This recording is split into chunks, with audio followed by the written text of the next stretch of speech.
Okay, so the first question I have for y'all right now is what does leadership mean to you? Oh, give me a second. Yeah. What does leader mean to you? There's no right or wrong answer here. Let's see. Someone said in the chat. I can't. Okay. Okay. That's cool. For me, leadership, like super simple. A leader is just someone who, guides a group, inspires someone, has a passion for what they're doing. Does anyone want to add on or have a different take on that? I feel Yeah, like leader, in my opinion, is the person who has the discipline and the integrity and the dedication to help members like us to succeed in what we have to be more involved with the club. So yeah. Awesome. Thank you for sharing that. yeah. I think leader is someone who like is very good at like at communicating, making sure like everybody in the group is up to page with everything, that no one is like left behind. Like they're always like communicating properly, making sure like having that organization, communication stuff. Yeah. Okay. Awesome. Thank you. Yeah, so as you can see, leader varies between different people. It has different meanings for everyone. But I did look up some official definitions for leader.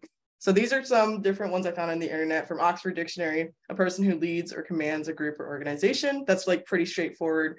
This is from betterup.com: a leader who inspires passion and motivation. And then from this website over here, someone who takes risks and challenges the status quo, achieve something new and better. So as you can see, this is a very broad term that it's kind of like, something that seems so simple, but then everyone has a different take on it. So thank you for participating in that feedback, but because that just shows like different examples, like what leader mean to us, like how do we distinguish a leader from other people? So next, let me see, someone said something in the chat. Okay, everyone say bye to Sophia, she's going to work. Okay, so this is the leadership workshop. That was just a nice little segue into the whole thing. So what do you personally look for in a leader? If you are in a group project, if you're part of like organizations like the society, what are you looking for in someone who guides you and represents your organization or your group? What are some things? I look for someone who is humble. Someone's who's humble. Yeah, that's a good one. Yeah, I don't like cocky people.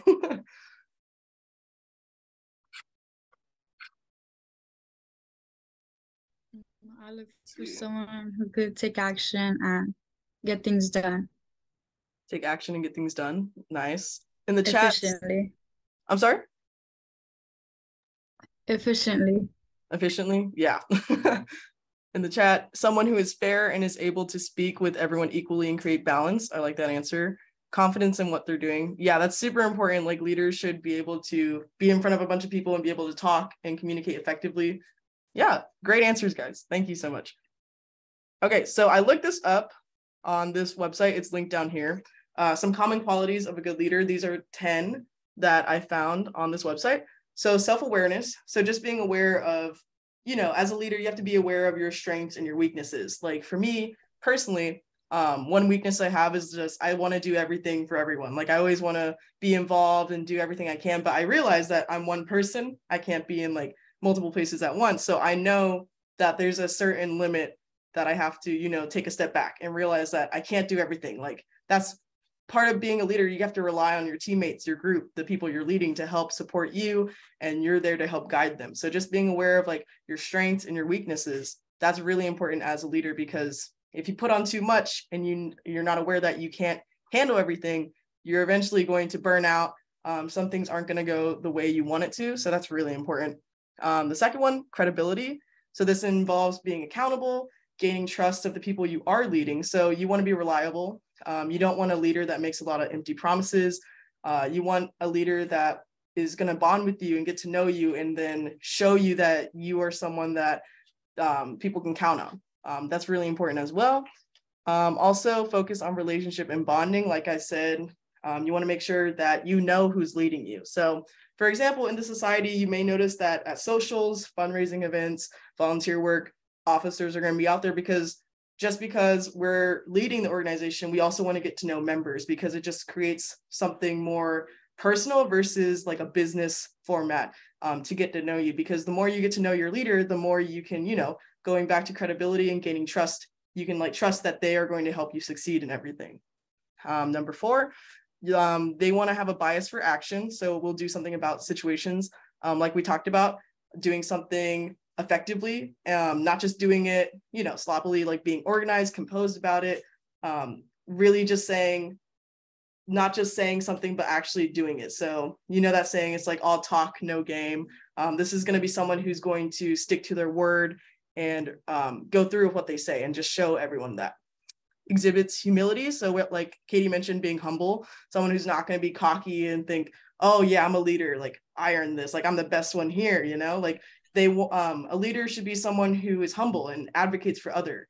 If anything, a leader is going to help others more than themselves. And that's something that we see a lot of misunderstanding with leadership. I think for me personally, I see a lot in sports. I'm not sure if a lot of y'all can relate, but for me, the captain role, they thought they were the best one on the team, and that's not necessarily what it is. But some things can be misinterpreted. Like maybe in some work situations, the manager may think that he's the best one there. He knows everything, yada, yada, yada. He doesn't need to earn respect.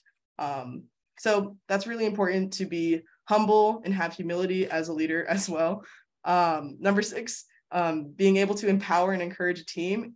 Sometimes it's really hard to be that person that motivates a group when you're having a bad day sometimes, or if something really hard just happened in your life. Being able to separate your personal life from your professional life and being able to motivate others even when you're not feeling 100% is something that's really hard to pick up on and gain that skill. But that is something that really does encapsulate a good leader. Authenticity, someone who's going to be real with you. I'm not sure if y'all have noticed or have worked in the food industry, but when you're serving tables, everyone has like that serving voice, which is like higher pitch, like very polite, very gentle, very soft. That's not what we really want to look for in a leader. Like we want someone who's going to be very straight up with us, doesn't hide all their bad parts. Like if I'm impatient, I'm not going to pretend I'm like the most patient person in the world. Like I'm going to, like, what I'm saying? Like you want someone who's not going to be afraid to be themselves, not being afraid to admit to their faults, going back to being accountable and gaining trust, because how are we supposed to trust a leader that's not going to be their authentic self? So that's very important. Being constant and consistent. This goes back to gaining trust and being accountable, having credibility as a leader. If a leader keeps saying they're going to do something, doesn't do it, if they're talking about all these values and rules and they're not even following those themselves, how are we supposed to rely on someone that's not even consistent with what they teach and kind of enforce in an organization? Next, obviously, be a good role model. You want to look up to someone, and also be fully present. So this is something my boss actually told me where I used to work at a clinic, being fully present. He talked about how there's a misunderstanding about having a balance in life. So the way he talked about this, he said, there's no such thing as having a balanced life, because if you think about a scale and say you want to balance like school and work, or school, let's do school and friends and family. If we have a balanced life, you're only giving 50% to maintain that balance beam, right? 50-50. So that means as a student, you're only giving 50%. Why would you give 50%? You might as well give nothing, right? So being fully present is very important, because when you're focusing on school, you want to give 100%. So the balance is going to be uneven, right? You're going to give 100% on your schoolwork. It's going to be uneven because you want to give your all. If you're not giving your all, you might as well give none, right? So this is really important, because what I've learned of being an officer, especially when I'm doing PT Society stuff, I only focus on that. I'm not thinking about my exams. I'm not thinking about my workload. I'm not thinking about my personal life. And then throughout the day, if I'm going to be like, oh, I want to take a break, the balance shifts and I'm going to focus on myself, have my leisure time, my me time, friends and family time. I want to give 100%, because nobody likes to be in a situation where they're trying to study or they're trying to talk to their friends, hang out, and they're just thinking about everything like, oh, for the society, I want to do this. I want to do this workshop, or, oh, this test, I have to study for it. Like you want to be fully present. And that's something that's really hard to really learn how to do, because as people, we naturally tend to stress and everything. And as a leader, you want to be able to be 100% there, 100% focused on the group you're leading and the things you're teaching and how you're guiding people. Because if not, it's going to show, and you're not going to be giving your best performance. So that's something that I really liked, the metaphor of it. So it's not possible to have a balanced life if you want to give your all, especially as a pre-physical therapy student. You want to be able to give your all as a student. You want to master your classes and everything, but as like a friend, sibling, like yourself, you want to be able to be there 100%, So there's my knowledge for y'all. Be fully present. That's something that really stands out of a good leader. These are just 10 things I found on this website. Does anyone have any comments on it or any additional statements they want to add on to this?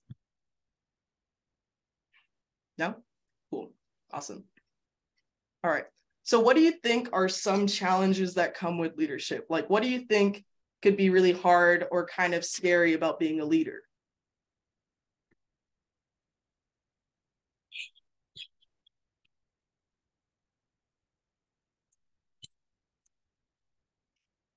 I would say if you're working with people who you share classes with or you're friends with, and maybe if problems come up, it's kind of hard to put yourself in that position to sort things out or resolve things, because you're putting, I don't know how to say it, but like the problems that arise with people that you know really well and kind of get along with. So like separating professionalism and friendship, basically. Yeah. Yeah. Do you think that's something that can be very intimidating and kind of like restricts people from wanting to take on leadership roles because of those relationships they already have? I would say so. 100%. I 100% agree. Okay. Sudden aggression from coworkers or even personal issues. Yeah, that's hard. Being able to separate your personal thoughts and life from any conflicts. That I agree with that. Okay. Anyone else? Wait, can you guys hear me? Yes. Yes. All right, cool. Yeah, so I thought my mic was down, but like I would say like the individuals like insecurities, like for example, like oh like what if they don't agree with what like I have to say or my opinions on something, I guess that could also be a factor. Yeah, no, 100%. Like just being afraid of saying like something that's not really agreeable, or everyone's like, oh, like maybe not, like not. Is that what you're trying to say? Yes, exactly. It's kind of like discouraging. Yeah, no, of course. Yeah, it's always scared to let people down, like or not be on the same page, or just having the unpopular opinion. Yeah, I totally get that. Let's see. Also, I would also say time management, because you need to be like fully present for other like people in the society. Like if you really want to put all that time and effort to like help those members out Yeah, in any 100%. circumstance. Yeah, totally agree. Okay, in the chat, motivating others when you're feeling down. That's so hard. I don't know if with friends, how you all are with friends, but when they're having a bad day and something happened with them, like someone broke up with them or a family member passed away, and you're not having a great day either, but you have to be there for their friend. Like that's hard itself, but then being a leader, that's something completely different, like I totally understand the motivating others when you're feeling down. That's really hard. Being a people pleaser, that's also goes in hand with the not letting people down. Yeah. Unfortunately, we're going to have to disappoint people along the way. And I'm a huge people pleaser, so I hate letting people down or saying no to people. But, it's as you take on leadership roles, you kind of learn how to handle those things and kind of like work through them and understand that some situations, not everyone's going to be happy. Not everyone's going to get like a yes or no. So let's see. Taking in other people's perspectives into consideration, especially when you feel like you are right or think you know the best way. Yes, this is something that is really difficult, especially working in a group setting. It can be very frustrating sometimes when you think your way is the right way, but everyone else is kind of like, no, like let's shift this way. So yeah, it definitely comes with being a leader. You learn how to work more in a group, learn how to more have of a collaborative mind, negotiating, but 100% Ruby, I totally feel you on that.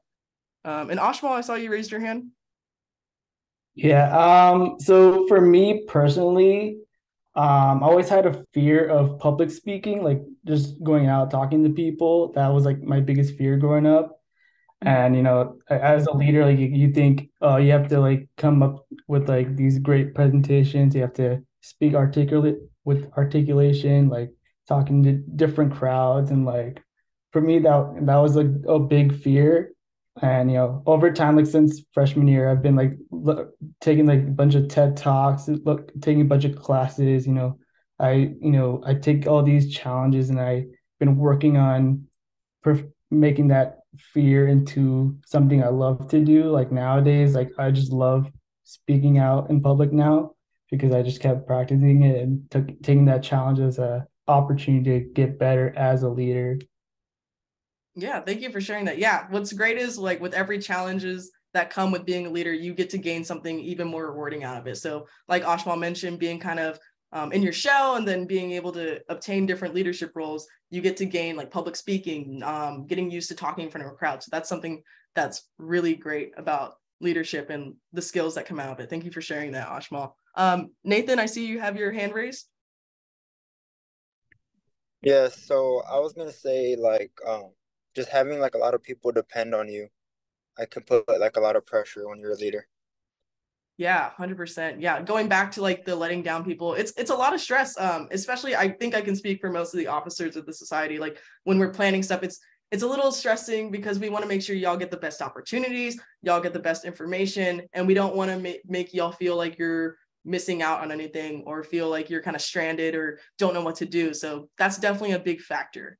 All right, thank you guys. That was really great. Let's go on to the next slide.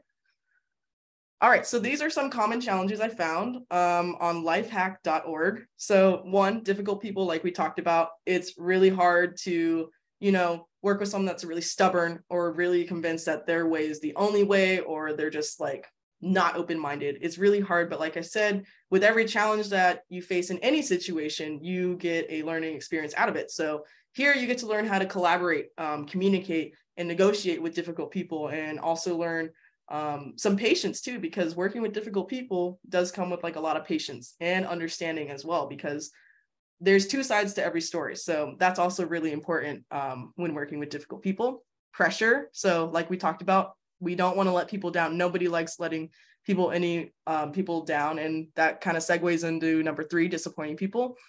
Pressure is a lot because I don't know about y'all, but I tend to focus and think that if something goes wrong, it's all my fault. Like not even just in the society, like in my personal life or like something that happens with my family or friends, it's my fault. But that just comes with learning that you have to, take yourself out of that small picture and look at the big picture and realize you can't control everything that happens, So I know pressure is really scary and kind of intimidating when you are interested in a leadership position, but it's something you'll have to learn regardless in life, as well as disappointing people. It's going to happen regardless, but like I said, you're going to learn through that. This is another one, confrontation. So I know we talked about with Ruby, kind of talking about other people's perspectives. Being confrontational is really hard because it's going to have like some serious talks, bringing bad news, or just knowing that the conversation is not going to be pleasant. But this is something we all have to learn, personal experiences and just a lesson we have to learn in life, because that applies to everything, not just organizations or groups. Being able to confront someone is very hard because it goes hand in hand with the pressure and disappointing people. Staying motivated is also another challenge because, you're going to be tired, but here you are leading a group of people. So you have to be able to find a motivation in yourself to remind yourself why you are leading these people. Why are you their leader? Why do you want to lead these people? Like you have to find your different motivation, and it can be personal. It can be something as simple as like, I want to, like, or it helps me stay on track. So finding that motivation and staying motivated, being respected and liked. This goes with what Katie was talking about, separating friends and business. It's hard because as a leader, you want to be like the popular one. I'm a huge fan of The Office, and I'm not sure if y'all have watched it, but Michael Scott, he tries to be everyone's friend first and not their boss. And he just wants to hang out with them, goof around, instead of do his actual job. So that's really hard because as people, we naturally do want to be liked by others. But in a leadership role, like you have to be able to put on a serious front, a professional front, and remember that you are a leader first in the situations and events that you are, the face or whatever, the high authority, quote unquote. And remember that right now it's not your job to be liked, it's your job to be inspiring, passionate, motivational, supportive, encouraging, enthusiastic for your members and your team. Maintaining focus, so being able to, like I talked about, the balance. It's impossible to have a balanced life if you want to succeed successfully. 50-50, you want to give your all instead of like half. Like, what's the point in giving half when you can give 100% and stay focused on the one thing that's in front of you, which would be your leadership role. Communication problems. This can be very difficult, even though, you know, communication is key, is something we hear a lot, but it's actually very hard because as people, we all communicate in different ways. We all process information differently. So you might communicate in the way that you're used to, but you might have to adjust your communication styles with your different people that you work with. So like vocabulary, like mannerisms, body language, tone. Some people may think you're coming off as sarcastic or aggressive. So you just have to be able to be adaptable and not sensitive to, you know, repeating yourself. Separating friendships and professional relationships, that I would say that's probably the hardest thing for me, and probably for most people that are like our age, because it is hard to be like a young college student and have a role of authority and then also have friends that you're kind of like, quote unquote, leading, bossing around. So yeah, y'all brought up really good challenges, and this list is just a couple more. So let's see what's next. Okay, what do you think some benefits of leadership are?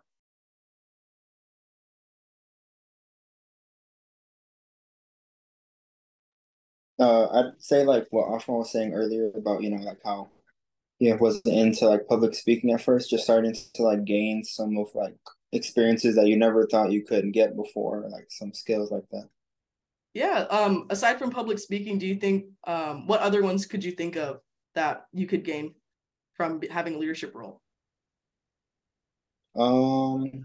I'd say like just like social skills. Like if you're never really a big people person, you having being a leader, you start to like talk to a lot more people, and you start to acquire ways to talk to them, like to talk to certain people when they're in certain moods and stuff like that. Yeah, that's a great example. Let's see in the chat. Having a bigger outreach, impact circle, good or bad, you're seen more. Yeah, that's a great way. It's a great way to put your face out there, network, make connections. That's a really good thought. I didn't think of that one originally.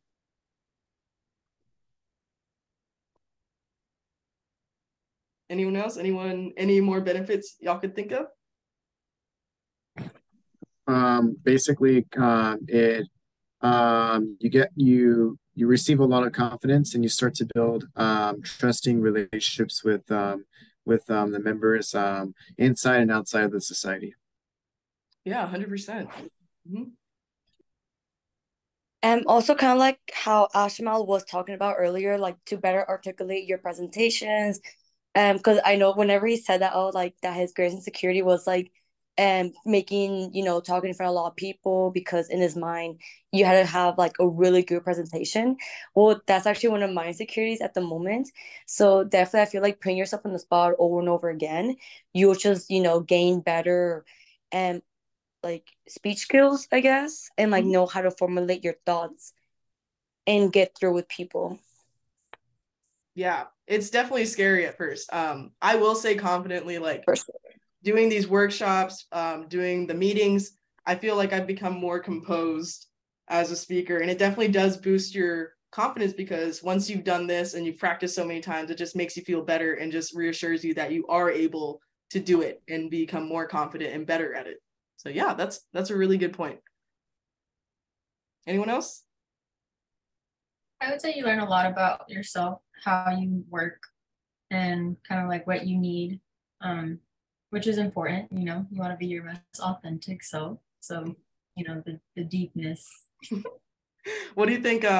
What is one thing you've learned about yourself with leadership roles?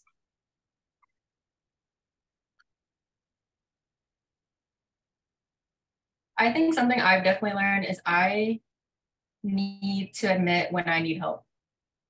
Yeah, that's something that's really hard, because someone that's like super composed, super like is on it, that's something that's really hard to do, just admitting you need help. I feel like it's hard for anyone to be vulnerable at any state, even as simple as just saying like, hey, I'm really busy, can you just do this one task for me? Like yeah, it's so hard to ask for help, and I don't know why, but I totally feel you on that one. Yeah. Being able to be that go-to person for someone in need. Yeah, that's hard. But learning it through leadership, learning how to separate the quote unquote professionalism with a friendship and a deeper kind of talk and serious talk like that, that can be something that's really beneficial. Being able to learn the skills of understanding and being empathetic, that's something that's really rewarding as a leader, because being able to look at something big picture and understand that there are two sides to everything is something that a lot of leaders, I can say, have to deal with and learn. So that's something that's really good. Thank you for bringing that up. Ashmal, I saw you raised your hand for a second. Mm-hmm. Yeah, so like everyone else said, in the short term, you're building your skills, you're gaining that confidence. In the long term, you're taking this opportunity to get other opportunities. You go into PTCast, you brag about how many your experience as a leader, and then you network, you connect on like LinkedIn, all these other opportunities, these other platforms. You brag about how you became a leader, you connect with other leaders, and you can continue to become a leader, continue to practice those skills further and further and further. So like short term, it's building those skills. Long term, it's continuing to have those skills and progress professionally and personally. Yeah, 100%. It's like that saying, everything you put out, you'll receive back. So with all these leadership things, it might not feel like you're getting anything out of it, but long term, like Ashmal was saying, you're able to talk about how a leadership position has like changed you as an individual, what things you've worked on, what things you've learned, what skills you've acquired, because I can tell you, you can learn a lot. And as a leader, you have this like hidden underground motivation and passion for leading so-and-so. So say the society, like we all have this passion to lead the society. And for me to talk about the impact of helping guide pre-PT students, it just shows that this is so much more than just something I'm putting on my application. This is something that has been life-changing, something that has taught me a lot. So it makes everything deeper, and it helps you see a lot more of why you kind of like had interest in the first place. Does that make sense? It kind of, like we were talking about, it talks about your self-awareness and just realizing why you really want to do it. You kind of learn along the way, like, why am I still doing this? It's been like months, like I don't understand, like I'm still doing it. Some days I feel tired, but then you realize it's because there's so much more than you getting to call yourself a leader. So yeah, thank you. Does anyone else have any last comments? Okay, awesome. So these are some benefits of leadership. There's leadership skills. So like we talked about, like public speaking, all of that.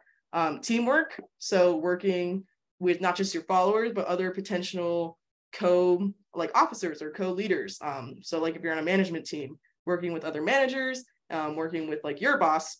So just learning how to work in a team better. So with like communication and negotiating and confrontation and all that, that's going to be really beneficial. Some soft skills. So like we talked about, time management, responsibility, public speaking, presentation giving, etc. And then self-realization, how you handle conflict, how you're under pressure, etc. Just teaching yourself more about yourself.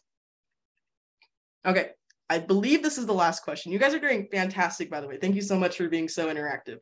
How do you think leadership experience and experiences can improve yourself as a candidate for PT school? Why do you think there's a section on PTCast asking if you've had any leadership in it? Why do we think that this is important as an applicant? I'd like to say that it puts you as a standout. Not everyone has like that determination to become a leader. So it makes you stand out in that sense. But then also, it's not just like, oh, you're a leader, but it's about like what you did to become that leader, the type of work you had to put in, the stuff that you had to go through. Like you can outwork certain people who may not be like in like that leadership position. Yeah, so it's kind of like, what did other people see in you to choose you as their leader? Is that what you're kind of saying? Yeah. Yeah, no, 100%. Okay, Tat says, leadership teaches us organization, it teaches us individuality, and teaches loyalty to our friends and to ourselves. Yeah, like we've been talking about, it really helps more like your own growth development. So leadership experiences kind of shows anyone that you have gone through this process of acquiring different skills, working with different difficult people, being organized, having responsibilities, being accountable. Yeah, so that's really important.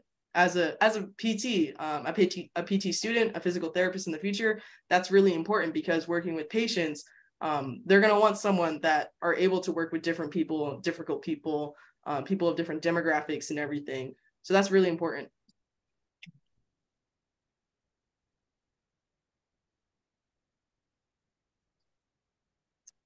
The chat says a leader is able to change and do things for the better. So I think that would help physical therapy schools want you more than someone who lack leadership skills.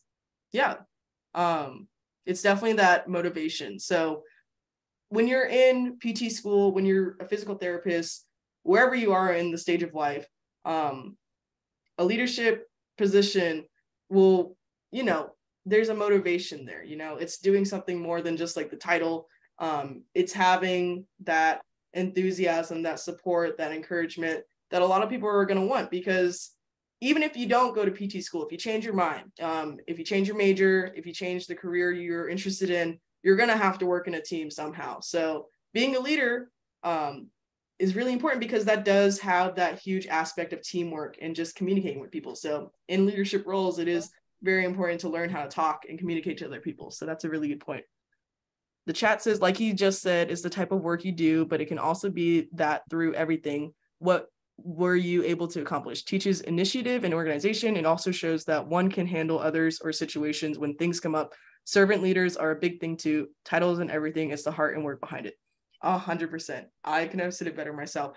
And this workshop isn't supposed to be like, yeah, you have to be an officer of the PT Society or you're not going to get into PT school. It's just, it can be applied to anything.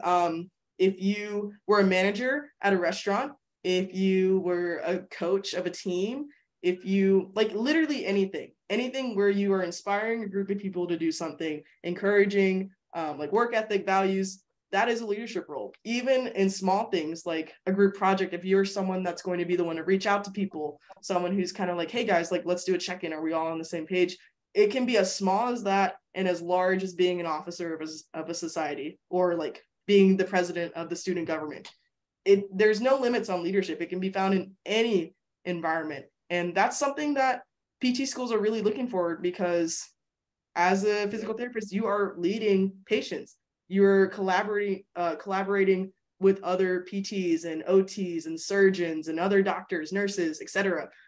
You have to be able to work in a group. You have to be able to take initiative like we've been talking about. So it's really important in the medical field, in healthcare environment, to be able to lead a group of people. You want to have the confidence to say, I want to do it this way.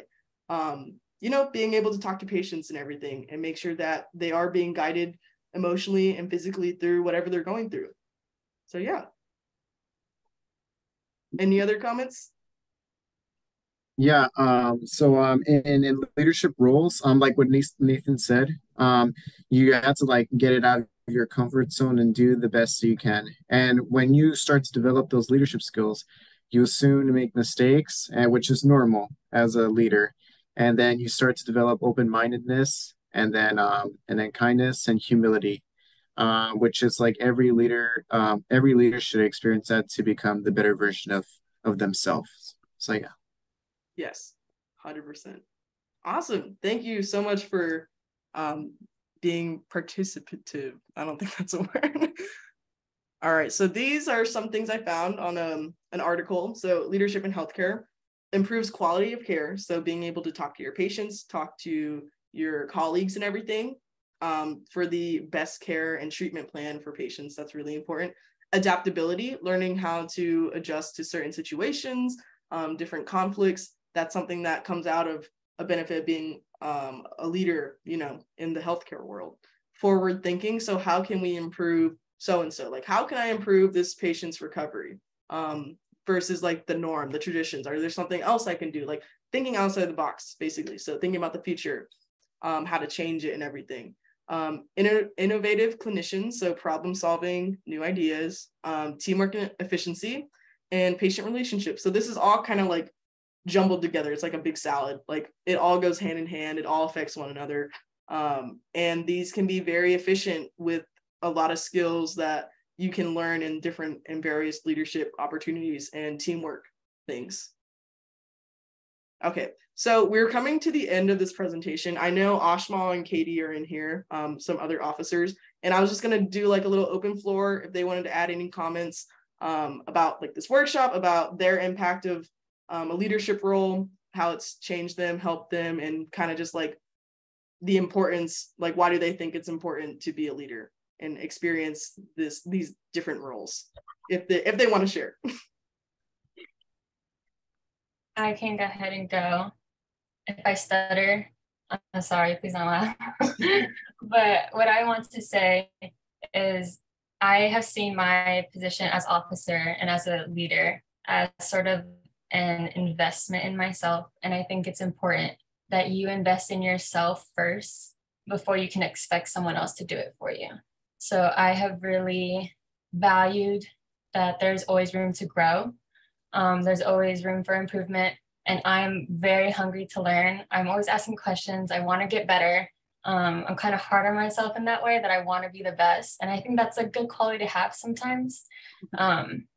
So I think as a leader in the PT Society, I've kind of put myself in the right direction to continue to grow. I think that's what I want to share.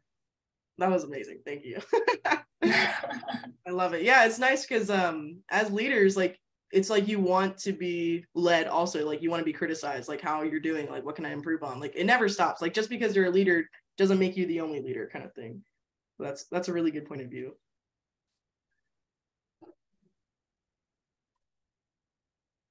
Okay. Actually, can we? Oh, sorry. Oh no. Good. Yeah.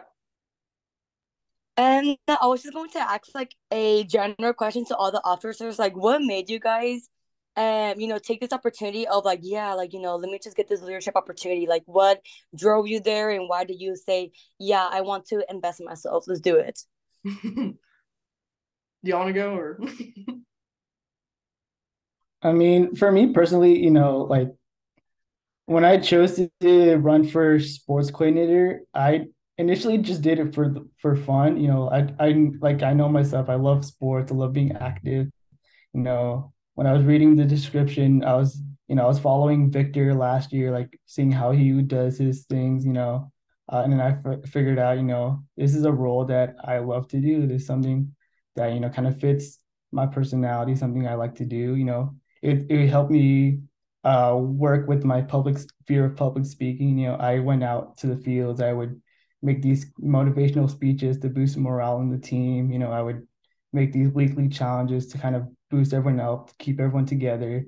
All these different challenges, these different skills I developed through communication, through collaborating with Sophia, collaborating with different officers. It was just for me. It was a fun experience that I just learned from, and I'm thoroughly grateful for being in that position because it just in the short run it's fun. It's that learning curve, that skill building, and in the long run, I just know that when I go into PT school, I'm just ready for that sort of commitment. Yeah, for me personally, I actually was going to run for sports coordinator, but then I realized when I was running for the officer position, I was actually applying for PT schools. And then I realized how it just felt like chaotic, and I felt like I didn't know that much. And I guess what motivated me to run for being an officer is that I wanted to help others like learn what to do, like what not to do, how to get started, how to apply and everything. And I think in the sense of being an officer, I think it also kept me motivated to focus on how bad I wanted physical therapy school. So kind of like doing the workshops and like talking about like interview tips or just like how to start, like how to ask for a letter of recommendation. It just kept me accountable and focused on like my end goal, or my long-term goal is to get into PT school and then be a PT. Like that's what I wanted. And I think having this officer position like reinforced that motivation and that goal on me. So I think that would be my big thing. And then also just helping others, because I felt so lost and so confused that I didn't really want any other like pre-PT student to feel that way. Like I wanted to also help them learn about that.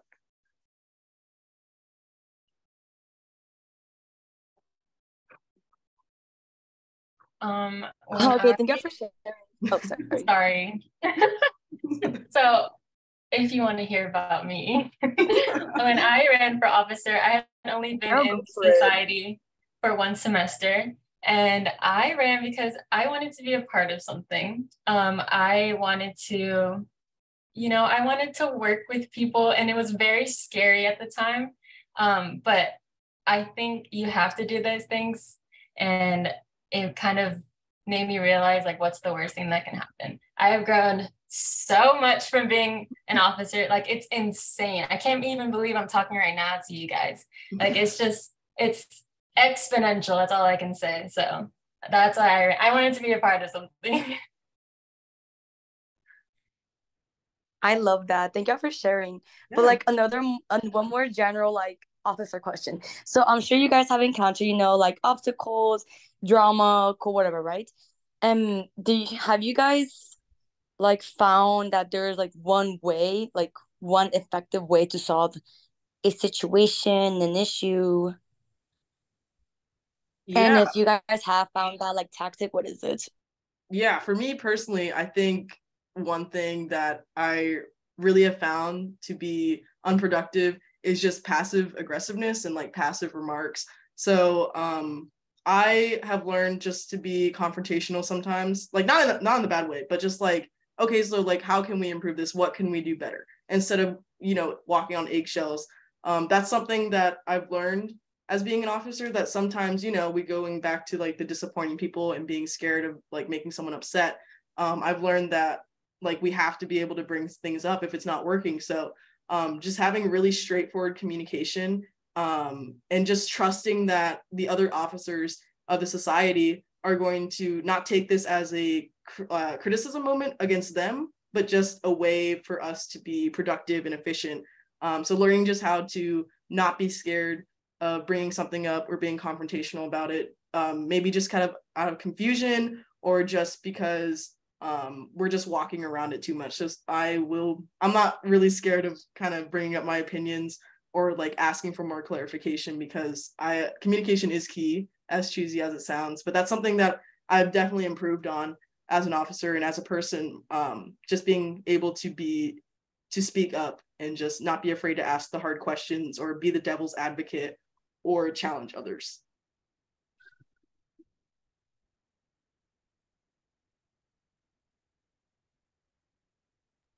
I love that. I'm taking that point. Yeah, it's so hard.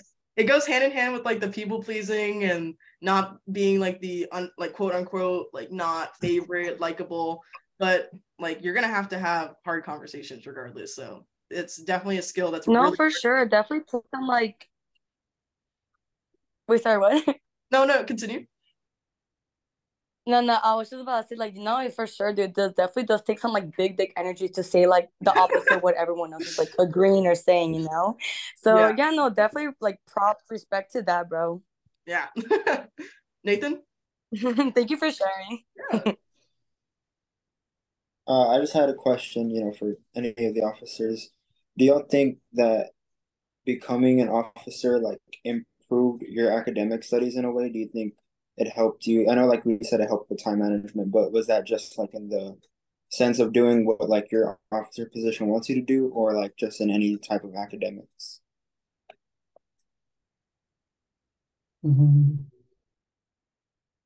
Sorry, can you repeat your question? Like, do you think that becoming an officer has helped you academically as well as like, physically and like mentally, or like mentally, I should say? I think academically for me, it's definitely helped in terms of communication, like presentations. Like I used to always be afraid, like I said, I was always afraid of like public speaking, talking out, like through becoming an officer, I exercised those communication skills. I've started opening up more to my professors, taking that initiative to go to office hours and get those extra help, and then when it comes to like assignments, we're given these group projects to do, and now like this year, like these group assignments that we come up with, I'm always the one who's taking initiative, who's taking those organization, I'm putting those things on schedule. So like the things that I do, like with the PT Society, those skills I've been able to translate into different group assignments, different presentation assignments in my classes. And then just in a personal note, just that skill building of communication. I'm becoming a better writer, better person in terms of expressing myself to different physical therapists, different people. When I go out to volunteer events, I take that extra step to talk to those leaders at those events. Like I'm still in touch with like people from Connecticut, from Special Reach. I always have that extra motivation to talk to those people and get those more leadership skills down the line.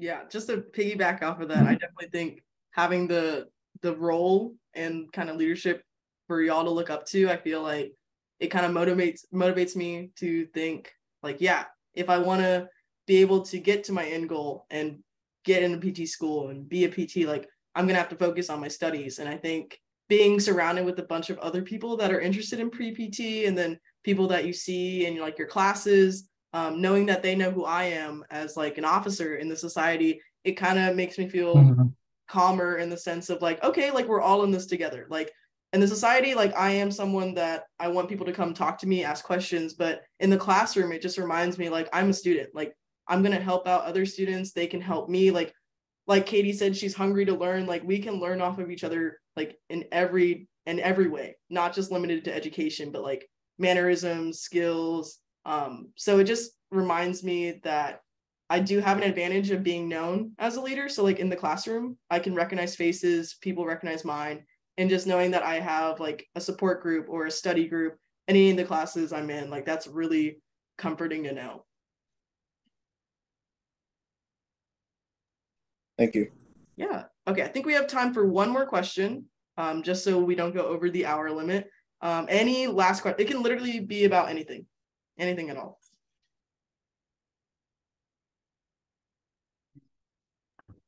What's the best studying methods? Best study methods. For me, I'm a huge Quizlet girl. I love Quizlet. I look at my notes. I make my own Quizlets, so kind of like definition style, free response. And then I love watching videos because I think they're really interactive, and it's easier for me to focus on a video than read. So those are my personal favorites. I have to break stuff up day by day. So if I know I have a test next week, I'm going to start right now and do like 2 or 3 things a day. For example, musculoskeletal, there's an exam every 2 weeks. I would do 3 muscles a day, and it helped and it worked.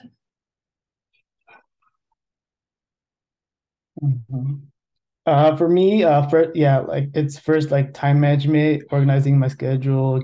I try to keep my study sessions a little bit short.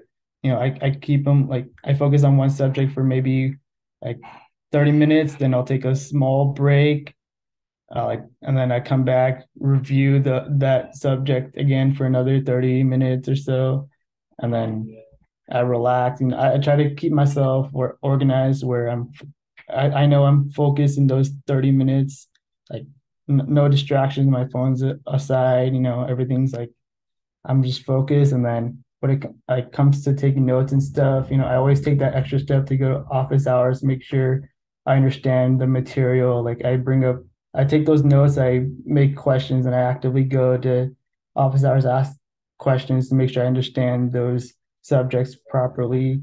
And then when it comes time for the test, I have that whole thing ready, like those notes, those questions are all prepared for ahead of time.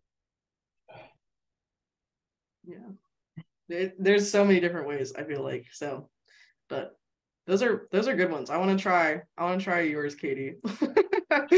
Okay, one last question in the chat. Mick asked, what's your favorite memory of being an officer?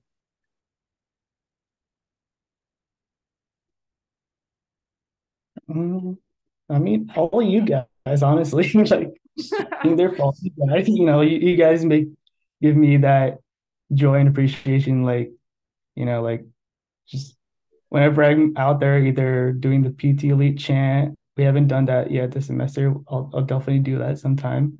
Um, just being on the field or in the classroom, just being that person that you guys can reach out to, and just like the whole thing's been like my favorite thing, honestly.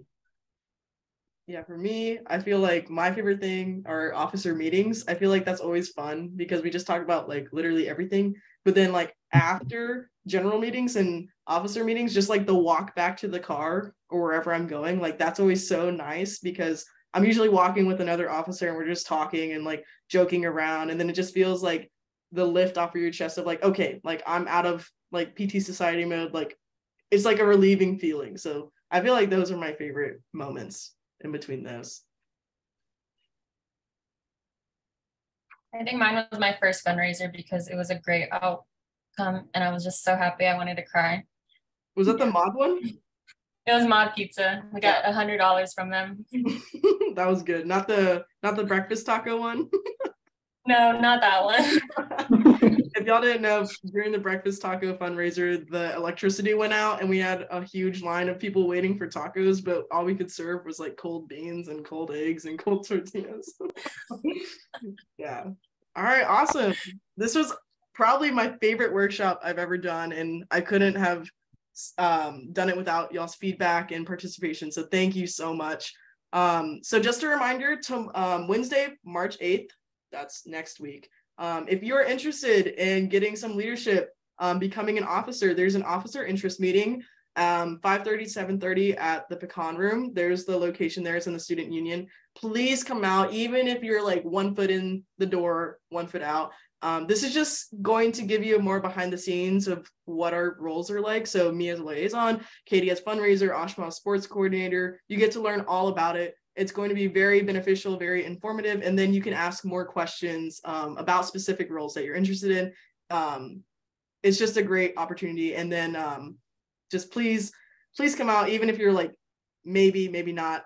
It doesn't hurt to even gain more knowledge about it. And we're all very excited and very hopeful about next year's society and next year's officers. And it could be you. So don't miss this opportunity. It's going to be really cool. And we'll send out reminders about it.